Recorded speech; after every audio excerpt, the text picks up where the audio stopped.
जमुना अपनी छोटी बहू अनुष्का के साथ रहती है।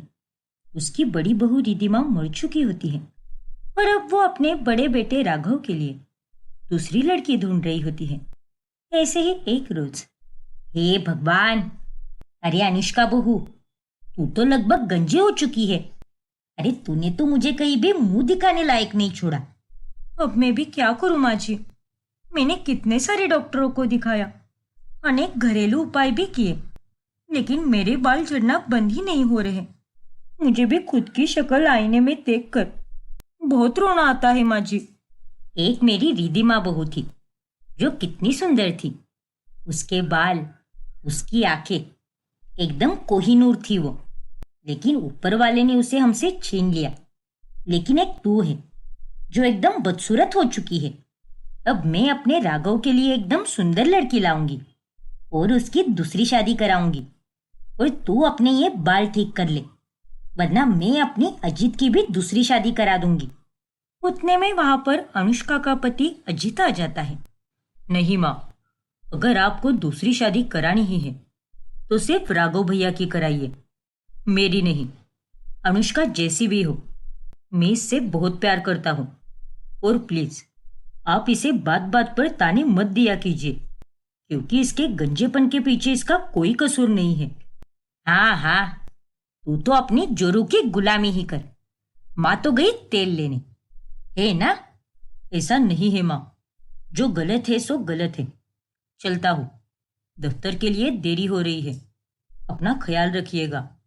जमुना को अजीत पर बहुत गुस्सा आता है।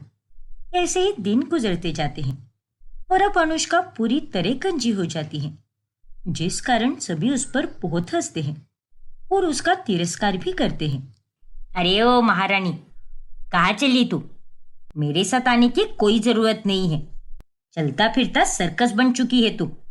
मोहल्ले के लोग तो तुझे देखते ही हंसने लग जाते हैं।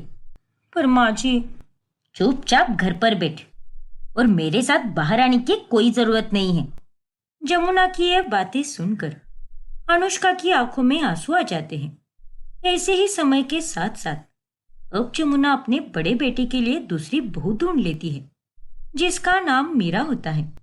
मीरा के बाल काफी लंबे और घने होते हैं, जिसे देखकर जमुना की खुशी का कोई ठिकाना नहीं होता। ये फोटो देख राघव बेटा, इसका नाम मीरा है।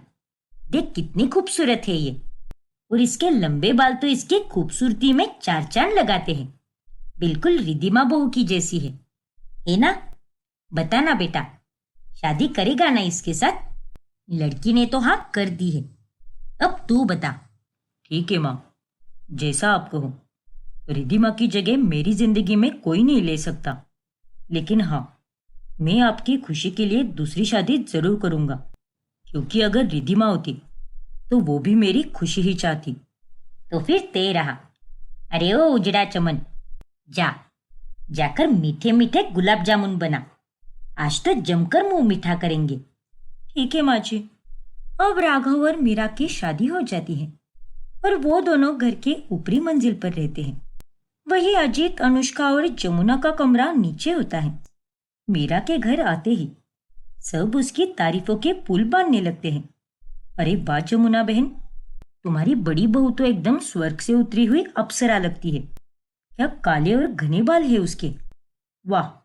हाँ, लेकिन जरा छोटी बहू को भी देखो ना, वो पंजर खेत होता है ना, वैसे ही हो गया है उसका सर। अब तो उसके सर पर एक बाल भी नहीं बचा है।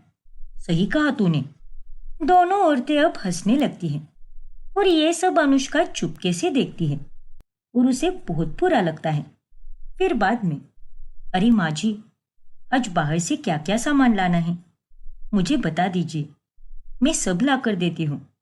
वो दूध वाले भाई ने कहा है कि उन्हें अचानक से गांव जाना पड़ा है, इसीलिए अब हमें ही जाकर बाजार से दूध लाना होगा। अरे मीरा बहू, तू क्यों इतनी मेहनत कर रही है? अगर तू इतना काम करेगी तो तेरे ये इतने सुंदर बाल और तेरी खूबसूरती बिगड़ जाएगी। ये टकली है ना काम करने के लिए। ए टकली, चल, देख क्या रही है? आज बाहर से सामान तू लाएगी। वैसे भी तुझे ज्यादा काम करने में कोई दिक्कत नहीं है, क्योंकि तू तो ठहरी एक नंबर की बदसूरत। अरे माँ जी, ऐसा मत कहिए ना। अब जो जैसा होता है उसे वैसा ही कहेंगे ना। बस कीजिए माँ जी, आप दिन रात मुझे गंजे होने पर ताने नहीं दे सकती। मैं इस घर की बहू हूँ, कोई नौकरानी नहीं।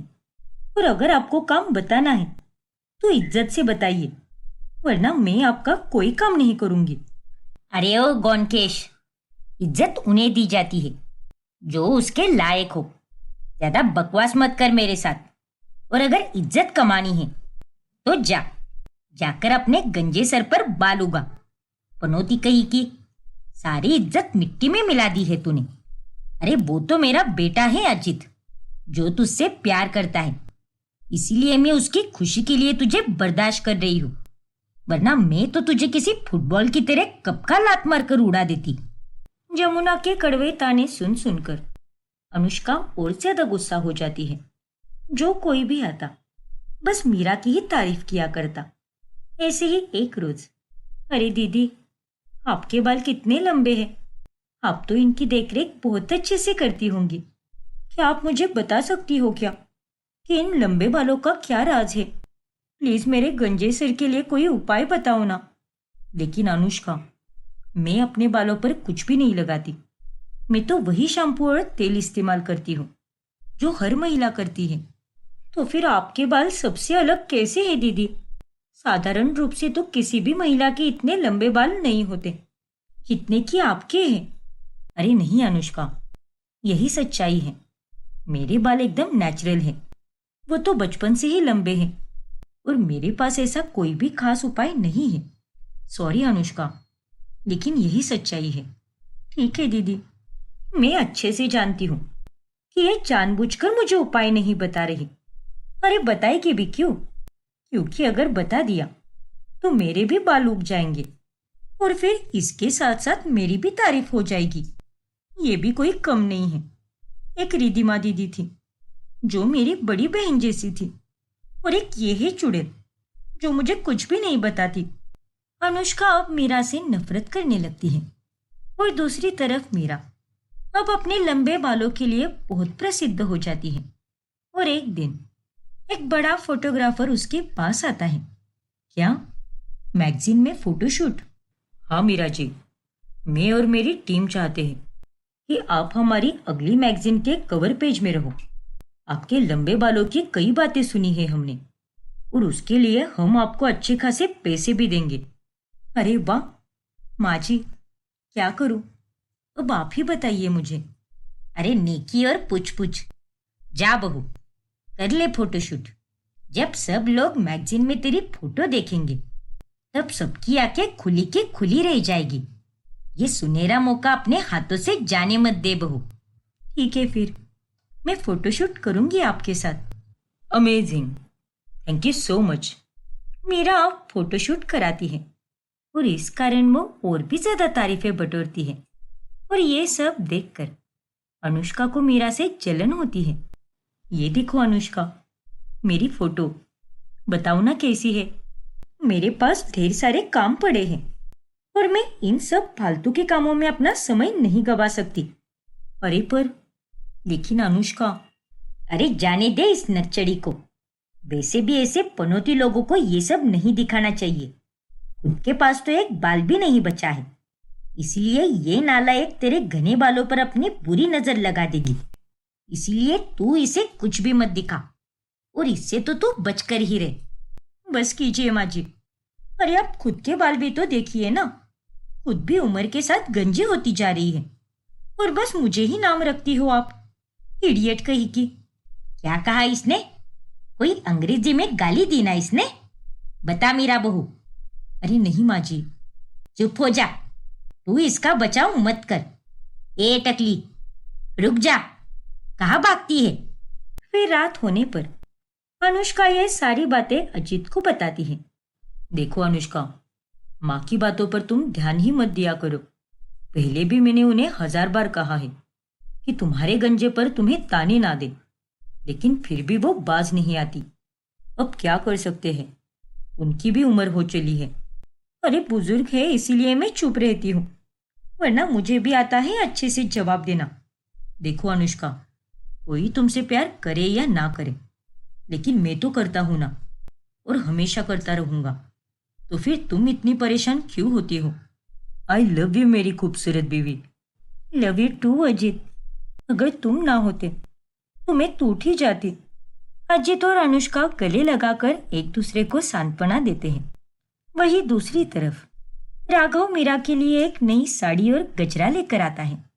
अरे वाह, इस गजरे की महक तो एकदम कमाल की है। शुक्रिया राघव जी। वेलकम मीरा। वैसे तुम्हारा फोटोशूट तो एकदम चर्चे में है।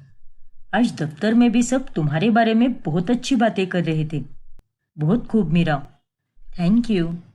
चलो अब पीछे मुड़ो। मैं ये गजरा अपने हाथों से तुम्हारे बालों में लगाना चाहता हूँ। क्या? नहीं नहीं, आप मत लगाना। अरे लेकिन क्यों मीरा? और तुम अचानक से इतनी घबरा क्यों गई? वो क्या है ना, अब रात हो चुकी है और अब ये गजरा लगाकर कोई फायदा नहीं है। इसीलिए ये गजरा मैं अभी फ्रिज में रख देती हूँ। फिर कल सुबह नहाने के बाद लगा दूंगी और दिन भर इसे अपने बालों में ही लगाए रखूंगी। अच्छा बाबा, ठीक है, जैसा तुम्हें सही लगे। मीरा वो गजरा फौरन फ्रिज में रखने जाती है और कमरे के बाहर खड़ी अनुष्का ये देखकर हैरान रह जाती है। गजरा लगाने की बात सुनकर तो दीदी ने कितना अजीब रिएक्शन दिया। खैर, मुझे क्या है। अब अनुष्का आगे निकल जाती है। फिर एक दिन जब घर पर कोई नहीं होता और जमुना सोई हुई होती है, तभी यही सही मौका है। मैं तो अब मीरा के कमरे में जाऊंगी और उसका शैम्पू और तेल इस्तेमाल करूंगी। वो तो मुझसे छुपा रही है कि वो सिर्फ मामूली तेल और शैम्पू इस्तेमाल करती है, लेकिन मुझे पता है कि वो कुछ अलग इस्तेमाल करती है और वो मुझे उसे नहीं बताना चाहती। अब अनुष्का उस तेल को इस्तेमाल करने जा ही रही होती है कि उतने में वो बोतल उसके हाथ से फिसल कर नीचे गिर जाती है। हे भगवान, ये तेल की बोतल तो फूट गई। उतने में वहां पर जमुना आ जाती है। क्या टूट गया रे? अरे ये क्या? तू यहाँ पर क्या कर रही है अनुष्का? और तू मीरा का तेल इस्तेमाल कर रही थी क्या? बेशर्म कहीं के, तूने तो उसकी तेल की बोतल तोड़ दी। तो मैं और क्या करती माँ जी? अब वो तो मुझे बताने से रही कि वो अपने बालों में क्या लगाती है, इसीलिए मैं खुद से यहाँ पर आ गई। मुझे लगा कि उनके तेल को अपने गंजे सर पर लगाने से मेरे सर पर भी बाल आ जाएंगे। अरे निकम्मी लड़की, जो काम इतने बड़े बड़े डॉक्टर ना कर सके वो काम ये तेल क्या खाक करेगा क्या? तेरा गंजापन अब ठीक कभी नहीं होगा। आज तो तूने यहाँ पर आकर मेरी मीरा बहू का तेल इस्तेमाल करने की जुर्रत की है, लेकिन आइंदा से यहाँ पर आने के बारे में सोचना भी बंद, समझी कि नहीं? ऐसे ही एक दिन जब मीरा पोछा मार रही होती है, तभी अचानक से उसका पैर फिसल जाता है और उसके सर पर लगा हुआ लंबे बालों का वेग नीचे गिर जाता है। मीरा के ये छोटे बाल देखकर जमुना और अनुष्का हैरान रह जाते हैं। ओ तेरी, इसका मतलब आपके इतने छोटे बाल हैं और आप ये विग पहनती हो। अब मैं समझी कि उस रात आप जेठी को अपने बालों में गजरा लगाने क्यों नहीं दे रही थी। ये सब क्या है मीरा? तूने हम सबको धोखा दिया। हाँ माँ जी, मेरे बाल भी छोटे हैं और ये बाल उम्र के साथ झड़ने लगे थे और इसीलिए मैं विग इस्तेमाल करने लगी ताकि मुझे कोई भी ताने ना दे और बस मेरी तारीफें ही करते रहे। अरे निगौड़ी, मैंने तो केवल तेरे बाल देखकर ही तुझे अपने राघव के लिए पसंद किया था। मुझे लगा कि टीवी में आ रही हीरोइन की तरह तेरे बाल भी वाकई में लंबे होंगे। देखिए माँ जी, हकीकत तो ये है कि टीवी में जो भी हीरोइन आती है वो बाल भी उनके असली नहीं होते, नकली ही होते हैं। हे भगवान, मैं तो खामखा ही इससे जलती रही। अच्छा है, अब ये भी अपने छोटे बाल लेकर घूमेगी और इसकी कोई भी तारीफ नहीं करेगा। देख बहू, अब तक जो किया सो किया, लेकिन अब आगे नाटक करने की कोई जरूरत नहीं है। अरे आज तो तेरा विग हमारे सामने गिरा है, लेकिन कल को अगर किसी के सामने गिरा तो हमारी इज्जत की तो धज्जियां उड़ जाएगी। और इससे अच्छा तो ये है कि अपने ये छोटे बाल तो खुद ही सबको दिखा दे। अब इतना रायता फैलाया है तो उसे समेटना भी चाहिए। मेरा तो नसीब ही फूटा है। दोनों बहुएं एक बराबर हैं। अब जमुना दुखी होकर अपना सिर पकड़ लेती है और उस दिन के बाद से मीरा अब अपने असली बालों में ही रहने लगती है। वाह यार मेघा, तेरी जिंदगी तो एकदम मस्त है। बस तू और तेरा पति, लेकिन मुझे तो मेरे ससुराल का पूरा ध्यान रखना पड़ता है। हाँ चेतना, मैं जानती हूँ। अरे मैंने तो हमेशा यही सोच के रखा था कि मैं अगर किसी से शादी करूंगी तो ऐसे ही लड़के से करूंगी जिसका कोई परिवार ही ना हो। और यही बात मैंने नील को भी बताई थी। और खुशकिस्मती से उसका कोई परिवार नहीं है, क्योंकि वो एक अनाथ है। सही है यार। मेघा और नील दोनों अपनी शादीशुदा जिंदगी हंसी खुशी से जी रहे होते हैं। फिर एक दिन अचानक से, मेघा, मुझे तुम्हें एक सच बताना है। कैसा सच नील? दरअसल मेघा, मैंने तुमसे झूठ बोला था कि मेरा कोई परिवार नहीं है, लेकिन असल में तो मेरा एक परिवार है। और अब मेरी माँ की तबीयत काफी खराब हो चुकी है, इसीलिए वो मुझे तुम्हारे साथ घर पर बुला रही है, वो भी एक हफ्ते के लिए। ये तुम क्या बकवास कर रहे हो नील? अरे यहाँ पर कोई मजाक चल रहा है क्या? तुमने इतनी बड़ी बात मुझसे कैसे छुपाई? आखिर क्यों किया तुमने ऐसा? क्योंकि मैं तुमसे बहुत प्यार करने लगा था और उसके बाद तुमने मुझे बताया कि तुम उसी लड़के से शादी करोगी जिसका कोई परिवार नहीं होगा। इसीलिए तुम्हें पाने के लिए मैंने झूठ कहा। मुझे लगा कि यहाँ पर हम दोनों खुशी से रह लेंगे और किसी ना किसी दिन मैं तुम्हें बता दूंगा। लेकिन ये बात मुझे बिल्कुल पता नहीं थी कि ये वक्त इतनी जल्दी आएगा। ये तुमने बहुत गलत किया है नील। अरे तुम्हें तो मैंने साफ साफ बताया था कि मुझे ससुराल वगैरह की झंझट में पड़ना ही नहीं है। फिर भी तुमने ये सब किया, क्योंकि उस वक्त मेरा तुम्हारे साथ शादी करना ज्यादा जरूरी था और मैं तुम्हारे प्यार में पागल हो चुका था मेघा। मैंने तो घर वालों से भी अपनी शादी की बात छुपाई ही थी, लेकिन मेरे किसी दूर के दोस्त ने उन्हें सब कुछ बता दिया। क्या? हाँ मेघा, और मैंने उन्हें कहा है कि मैं अब सीधे उनकी बहू को अपने साथ लेकर ही आऊंगा, तभी आप उसे देख लेना। मैंने उन सबको उम्मीद देकर रखी है। प्लीज चलो ना मेघा, एक हफ्ते की ही तो बात है, फिर हम दोनों वापस घर लौट आएंगे। देखो नील, बात एक हफ्ते की है ही नहीं। अब बात तो ये है कि तुमने मुझसे झूठ बोला है, लेकिन अब बस, मैं ऐसे झूठे आदमी के साथ नहीं रह सकती। अरे नहीं मेघा, प्लीज ऐसा मत करो। अरे तो क्या करूं मैं? एक हफ्ते के लिए जाने के बाद ये सिलसिला शुरू हो जाएगा। फिर 2 महीने में वहां पर जाना होगा। कभी वो लोग आएंगे तो कभी मुझे वहां पर जाकर बहू का किरदार निभाना होगा। नहीं नहीं, ये सब मुझसे बिल्कुल नहीं होगा। नील मेघा को रोकने की बहुत कोशिश करता है, लेकिन वो उसे छोड़कर चली जाती है। अरे यार, ये सब क्या हो गया? सब मेरी ही गलती है। झूठ की बुनियाद पर कोई रिश्ता नहीं टिकता। अगर मैं सच बताकर उसे पहले ही मना लेता तो वो मान भी जाती, पर झूठ सुनकर उसका दिल टूटा है। लेकिन अब मैं क्या करूं? नील अब चिंतित होकर गहरी सोच में पड़ जाता है। तभी उसके दिमाग में एक सुझाव आता है। अब मेरे पास एक ही रास्ता बचा है, और वो है किराए की बीवी।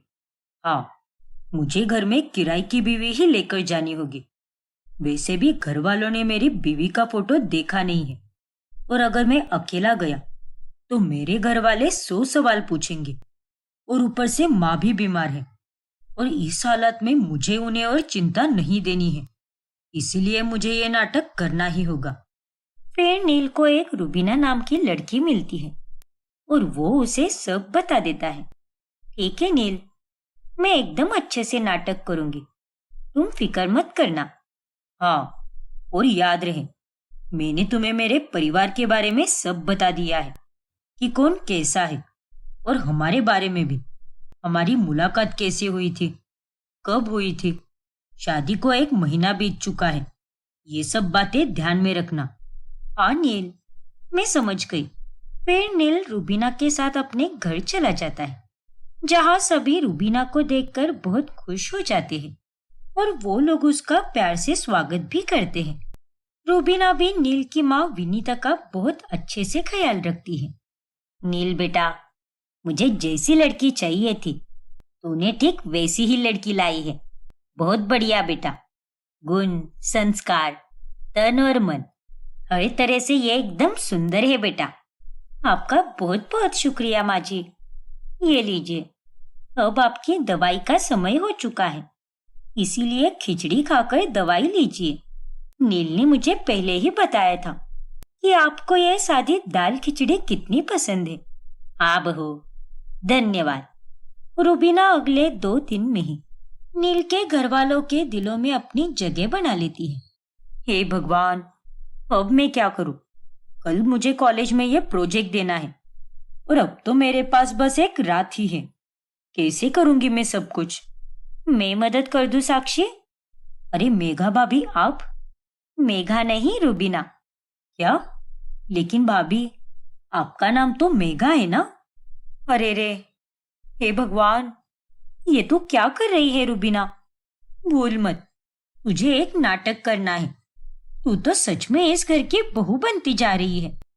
हाँ, वो दरअसल मेरी सहेलियां मुझे दूसरे नाम से बुलाती है, क्योंकि मेरे 2 नाम है ना। क्या बात है, वैसे मेघा से ज्यादा रूबीना नाम अच्छा लगता है। शुक्रिया साक्षी। वैसे मैं भी एक साइंस स्टूडेंट रह चुकी हूँ और इस प्रोजेक्ट में मैं तुम्हारी अच्छे से मदद कर सकती हूँ। क्या कह रही हो आप? आप तो एकदम कमाल हो भाभी। फिर रात भर जागकर रूबीना प्रोजेक्ट बनाने में साक्षी की मदद करती है और बस 1.5 घंटे की नींद लेकर वो सुबह जल्दी उठकर सबके लिए नाश्ता भी तैयार करती है। वाह, आलू के पराठे! भाभी, 1.5 घंटे सोने के बाद भी आपने अपने सारे काम ठीक से किए हैं। मैं तो 4 घंटे सोई हूँ, तब जाकर उठ पाई हूँ। क्या बात है बहू। वैसे माँ जी, आपकी तबीयत में अब सुधार तो है ना? हाँ बहू, ये सब तेरे और नील के आने से हुआ है। इसीलिए मैंने राजेंद्र जी से कह दिया था कि वो तुम दोनों को बुला ले। चलो अच्छा है। वैसे बहू, अब जब तू यहाँ पर आ ही गई है तो मैं तेरी मुंह दिखाई की रस्म रखना चाहती हूँ और उसी दिन तुम दोनों मियाँ बीवी की पूजा भी होगी। पता नहीं अब तुम दोनों फिर कब आओगे। ठीक है माँ जी, जैसा आपको ठीक लगे। और हाँ बहू, आज शाम को तू, मैं और राजेंद्र जी सामान खरीदने जाएंगे। तेरे लिए और नील के लिए नए कपड़े भी तो लेने हैं। ठीक है माँ जी। रूबीना को सबकी इतनी देखरेख करते हुए देखकर नील को बहुत खुशी मिलती है। सच में इसे देखकर तो ऐसा लगता ही नहीं कि ये कोई नाटक कर रही है। इतना मन लगाकर कर रही है। ये बहुत अच्छी लड़की है। फिर शाम को राजेंद्र, विनीता और रूबीना खरीदारी करने मार्केट चले जाते हैं। अरे बहू, तू ही अपने पसंद से नील के लिए कोई कुर्ता देख ले। ठीक है माँ जी। माँ जी, ये पीले रंग का कुर्ता कितना सुंदर लग रहा है ना, और ये नील पर बहुत जचेगा। क्यों पापा जी, सही कहा ना मैंने? नहीं मेघा, नील को पीले रंग से सख्त नफरत है। नील तो बता रहा था कि तुम दोनों की शादी को पूरा 1 महीना हो चुका है, लेकिन तुम दोनों एक दूसरे को 3 महीने से जानते हो। लेकिन उसके बाद भी तुम्हें उसकी पसंद नापसंद के बारे में कैसे नहीं पता? और नहीं तो क्या, नील तो पीले रंग को देखकर ही मुंह बना लेता है। अरे हाँ, मैं जानती हूँ पापा जी, वो बस मेरे दिमाग से ही निकल गया। अरे कोई बात नहीं बहू, हम समझ सकते हैं। अक्सर हम ऐसी छोटी मोटी बातें भूल जाते हैं। हे भगवान, आज तो मैं बाल बाल बच गई। फिर रात में रूबीना ये सारी बातें नील को बताती है। क्या करते हो तुम नील? तुमने मुझे सबके बारे में बताया कि कौन कैसा है और किसे क्या पसंद है, लेकिन अपने बारे में कुछ बताया ही नहीं। शुक्र है मामूली सी बात थी, इसीलिए माँ जी और पापा जी ने भी नजरअंदाज कर दिया। माफ करना रूबीना, मैंने तुम्हें अपने बारे में कुछ बताया ही नहीं, लेकिन मैं तुम्हें आज सोने से पहले फिर से सब कुछ अच्छे से बता दूंगा। तो फिर तुम्हें नाटक करने में भी बहुत आसानी होगी। कैसा नाटक भाई? साक्षी को अचानक से कमरे के दरवाजे पर देखकर दोनों एकदम चौंक जाते हैं। तू यहाँ पर क्या कर रही है साक्षी? पढ़ाई छोड़कर क्या घूम रही है घर में? डॉक्टर बनना है ना तुझे? हाँ भैया, लेकिन इसका मतलब ये नहीं है कि मैं दिन के 24 घंटे बस पढ़ती ही रहूं। मैं तो यहाँ पर बस भाभी को बुलाने आई थी, वॉक पर मेरे साथ चलने के लिए। लेकिन आप दोनों किस नाटक की बात कर रहे हो? साक्षी, वो दरअसल। अरे देख ना साक्षी, तेरी भाभी कितना नाटक कर रही है। मैंने कहा कि कल की पूजा में गजरा लगाना, लेकिन ये मोहतरमा है कि मान ही नहीं रही। अच्छा, तो ये बात है क्या? लेकिन भाभी, गजरा तो सबको पसंद होता है, तो आपको क्या दिक्कत है? अरे साक्षी, कल कितने सारे काम हैं और उस सब में मैं कहाँ बन ठन कर बैठूंगी। मुंह दिखाई की रस्म है, पूजा है, कितनी सारी तैयारियां भी करनी है। ओफो भाभी, तो उसमें क्या हुआ? भाई का मन रखने के लिए गजरा लगा लो ना। मैं खास आपके लिए सवेरे सवेरे जाकर एकदम ताजा और खुशबूदार गजरा लाऊंगी। ठीक है साक्षी, अब तुम दोनों इतना कह रहे हो तो लगा लूंगी मैं गजरा। जैसे तैसे रूबीना और नील मामले को संभाल लेते हैं। फिर एक रोज जब विनीता नील की बैग में से बचे हुए कपड़े निकाल रही होती है, तभी उसके बैग में से उसका बटुआ गिरता है, जिसमें नील और मेघा की शादी की तस्वीर होती है। ये क्या है नील बेटा, तेरे बटुए में ये शादी की तस्वीर? लेकिन ये लड़की तो मेघा बहू नहीं है, तो फिर कौन है ये? ओ तेरी, ये फोटो निकालना तो मैं भूल ही गया। अब बताएगा भी कि आखिर ये सब क्या चल रहा है? वो माँ, ये तस्वीर अभी की नहीं है, बल्कि 1 साल पहले की है। कॉलेज में एक नाटक था, उसमें मैं और ये लड़की, हम दोनों की शादी हुई थी, तभी की फोटो है ये माँ। क्या? अरे ये तू क्या कह रहा है? पागल समझ के रखा है क्या मुझे? और ऐसे कैसे हो सकता है? अगर ये तस्वीर नाटक की है तो फिर तेरे बटुए में ये कैसे आई? तेरे पास तो तेरी बीवी की तस्वीर होनी चाहिए। अरे माँ, वो ना। तभी रूबीना वहां पर आती है। माँ जी, दरअसल इसमें नील की कोई गलती नहीं है, बल्कि मेरी ही गलती है। मतलब? इसका मतलब ये है कि ये तस्वीर मैंने ही इसकी बटुए में रखी है, लेकिन गलती से माँ जी, हड़बड़ी में मुझे लगा कि ये तस्वीर मेरी ही है और फिर मैंने ही इसकी बटुए में डाल दी। अच्छा, ऐसी बात है क्या? फिर ठीक है। विनीता ठीक है तो बोल देती है, लेकिन उसे उन दोनों पर शक हो जाता है। मुझे तो कुछ गड़बड़ सी लग रही है। 1 साल पहले नील काफी अलग दिखता था और अब उसके चेहरे में काफी बदलाव आ गए हैं। और वो तस्वीर देखकर तो ऐसे ही लग रहा था कि वो एकदम हाल फिलहाल की ही है।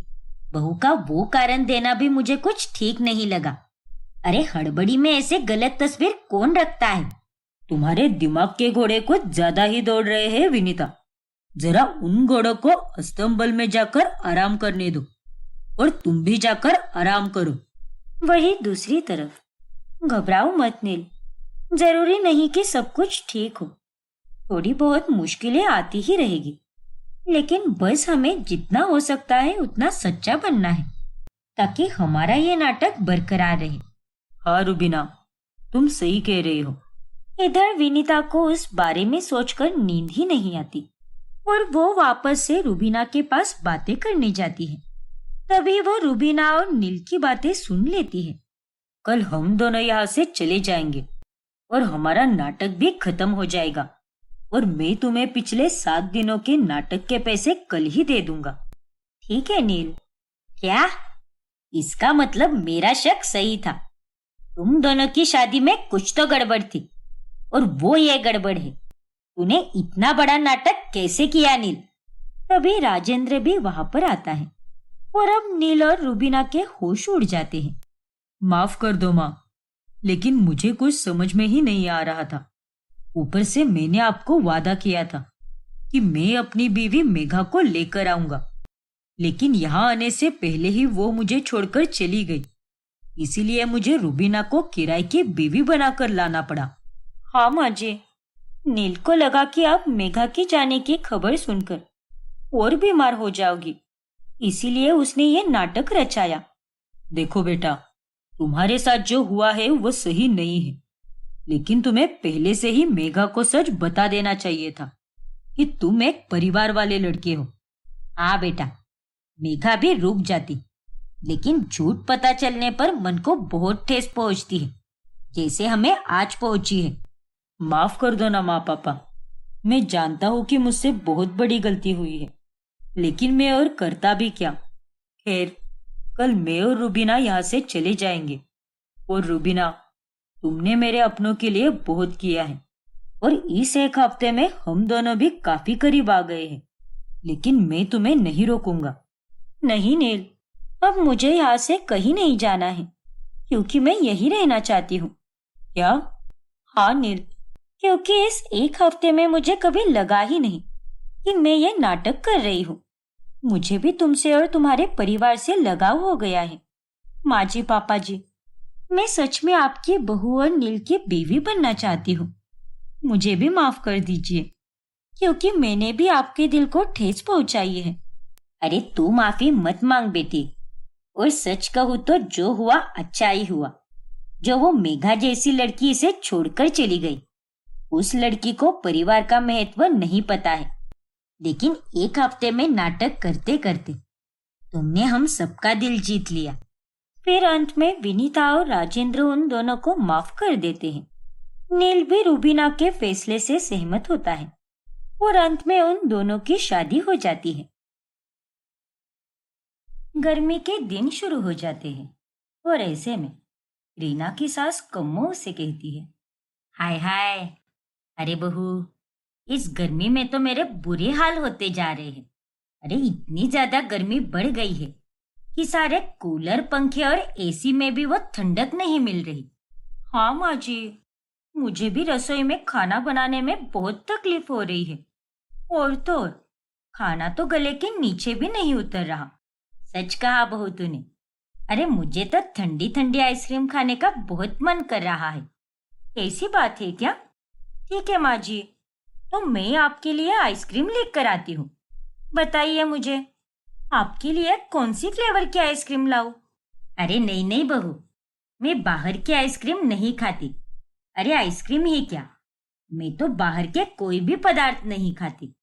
बाहर का खाना मिलावटी होता है, और तेरे आने से पहले हमारे घर में एक नौकरानी थी, वही मुझे घर पर सब कुछ बनाकर खिलाती थी। बर्गर, पिज्जा और आइसक्रीम सब कुछ बनाती थी वो। ऐसी बात है क्या?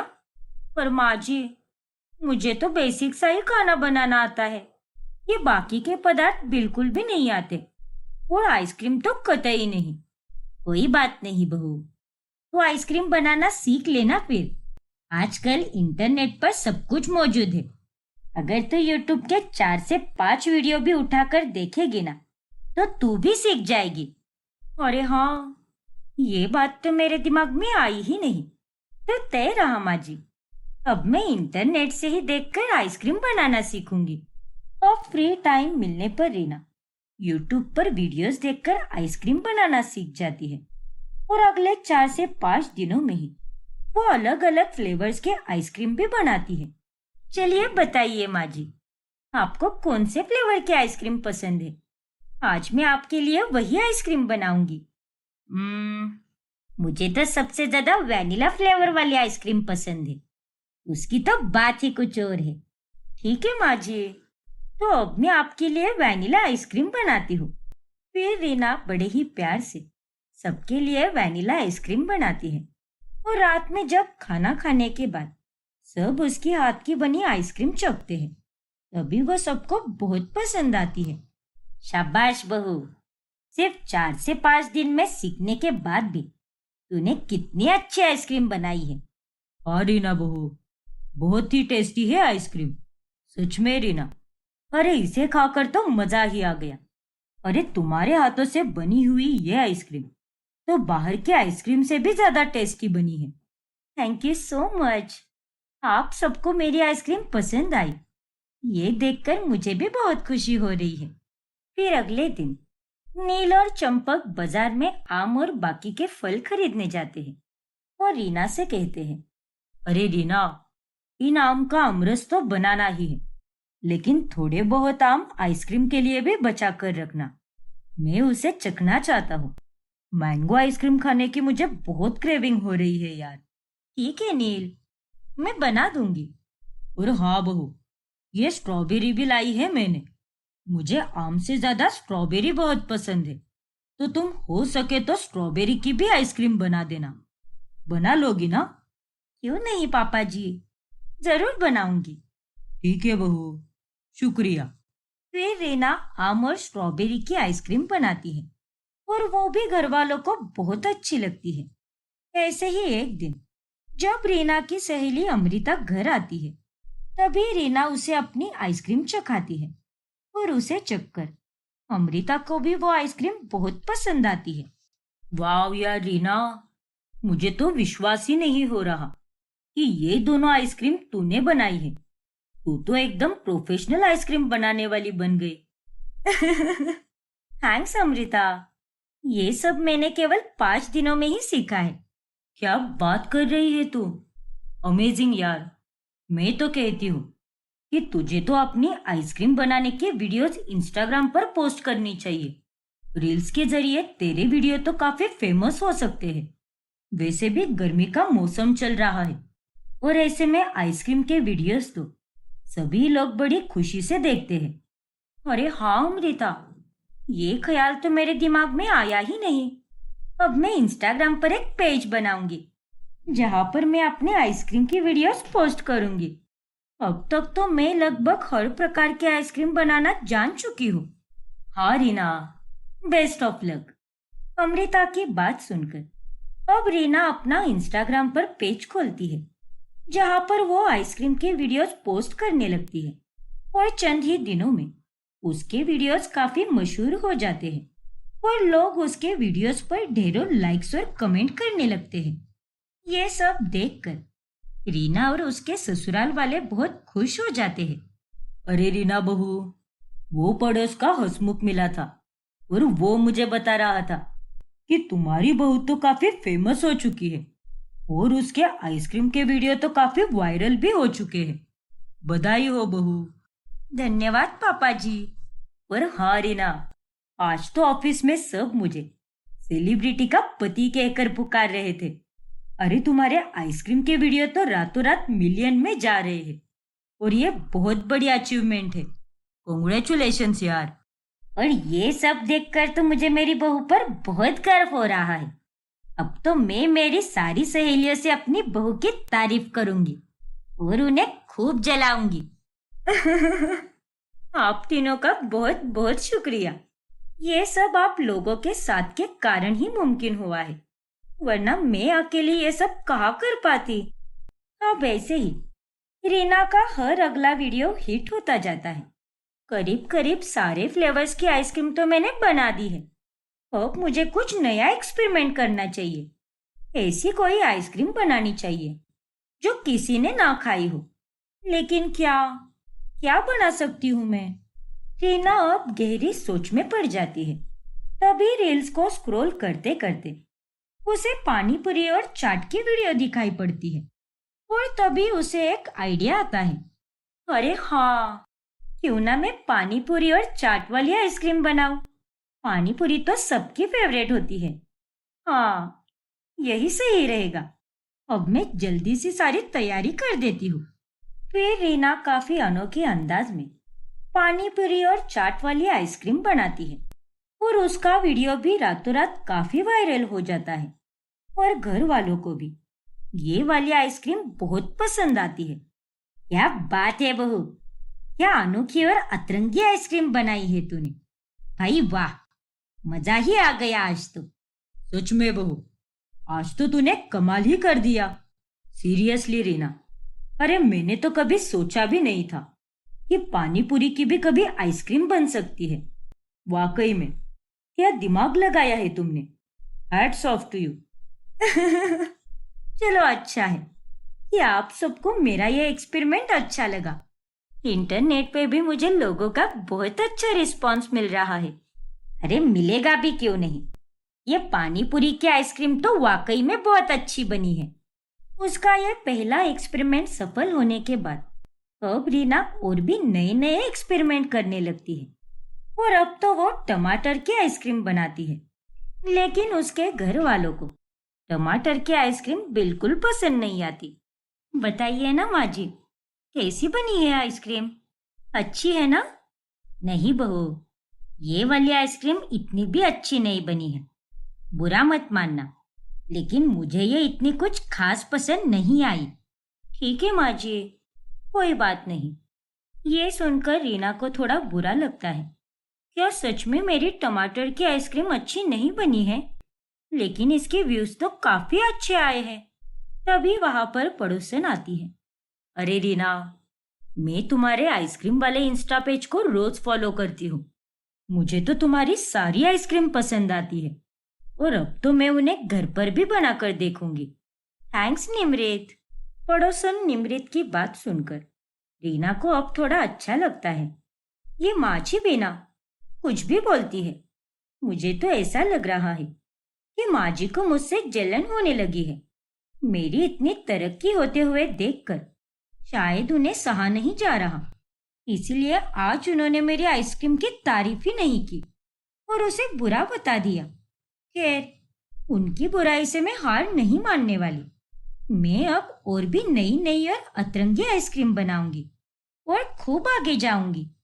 जैसे जैसे दिन बीतते जाते हैं रीना रोजाना नए नए एक्सपेरिमेंट करती रहती है।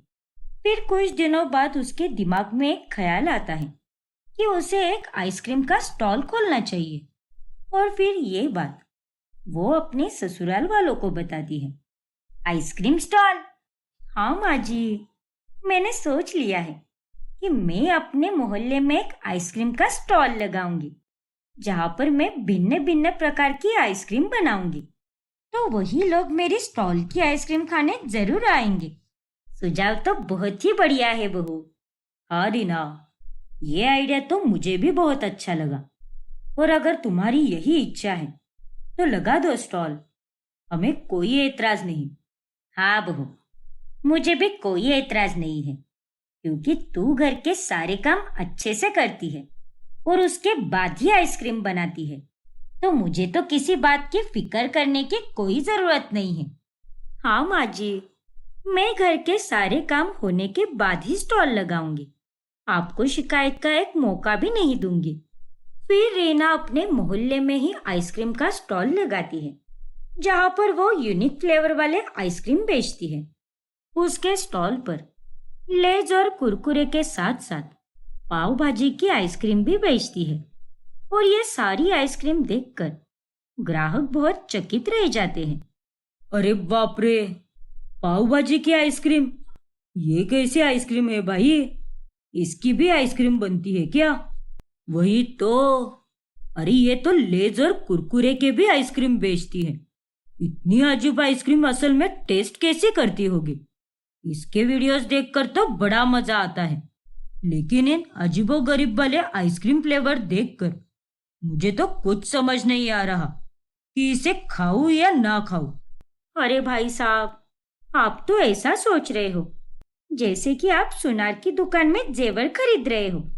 अरे मैं आपको दावे के साथ कहती हूँ कि एक बार अगर आप ये नए प्रकार की आइसक्रीम खाएंगे ना, तो आप भी इसके फैन हो जाएंगे। एक बार खाकर तो देखिए। चलो ठीक है, अब जब आप इतना दावे के साथ कह रही हो तो ये आइसक्रीम तो अच्छी ही रहेगी। फिर वो दोनों ग्राहक उस आइसक्रीम को खाते हैं, जिसके बाद उन्हें वो आइसक्रीम की टेस्ट बहुत खराब लगती है। एव, ये मैंने क्या खा लिया? अरे इससे बेहतर तो मैं कड़वे करेले खा लेता। कितनी घटिया आइसक्रीम है ये। छी! और नहीं तो क्या, मेरे तो मुंह का पूरा टेस्ट ही खराब हो गया। रीना के स्टॉल पर जो भी ग्राहक आता है उन सबको उसकी ये अनोखी आइसक्रीम बिल्कुल पसंद नहीं आती। और तो और कई लोगों के पेट भी खराब होते हैं, जिस कारण अब 4 दिनों में ही उसका स्टॉल ठप पड़ जाता है और वहां पर तो एक मक्खी भी नहीं मंडराती। ये देखकर रीना काफी दुखी हो जाती है। तभी उसके घर वाले उसे समझाते हैं। देखा बहू, मैंने तुझे पहले ही कहा था कि टमाटर वाली आइसक्रीम अच्छी नहीं बनी है, लेकिन फिर भी तूने मेरी कोई बात नहीं मानी और तूने तेरे एक्सपेरिमेंट जारी रखे। अरे पहला एक्सपेरिमेंट अच्छा बन गया, इसका मतलब ये तो नहीं ना कि तेरे सारे एक्सपेरिमेंट अच्छे ही बने। जो चीज जैसी बननी चाहिए उसे वैसे ही बनाना चाहिए। हाँ रीना, माँ बिल्कुल ठीक कह रही है। आइसक्रीम बनाने के लिए तुमने अपना कुछ ज्यादा ही दिमाग लगा दिया। सिंपल और यूनिक वे में भी आइसक्रीम अच्छी बन सकती है और इंटरनेट पर तुम्हारी आइसक्रीम कोई भी टेस्ट नहीं कर सकता, लेकिन असली लाइफ में तुम्हारी ये बेस्वाद आइसक्रीम किसी को भी पसंद नहीं आई। हाँ बहू, इसीलिए हमेशा जरूरत के हिसाब से ही सोचना चाहिए। ज्यादा दिमाग लगाना भी सही नहीं होता। और तू नॉर्मल फ्लेवर वाली आइसक्रीम कितनी अच्छी बनाती है, वो बनाना। ये सब क्या बनाती रहती है और आखिर क्या जरूरत है इसकी? हाँ माँ जी, शायद आप सही कह रही हो। मैं ही ओवर कॉन्फिडेंस में आ गई और नए नए एक्सपेरिमेंट करती रही, लेकिन अब और नहीं। अब से मैं सिंपल और टेस्टी आइसक्रीम ही बनाऊंगी, जो देखने में भी अच्छी हो और टेस्ट में भी, क्योंकि मुझे अब अच्छा सबक मिल चुका है और ये गलती मैं वापस बिल्कुल नहीं दोहराऊंगी। और उस दिन के बाद से रीना कभी भी अतरंगी आइसक्रीम नहीं बनाती और सिंपल आइसक्रीम ही बनाकर वो खूब तरक्की करती है।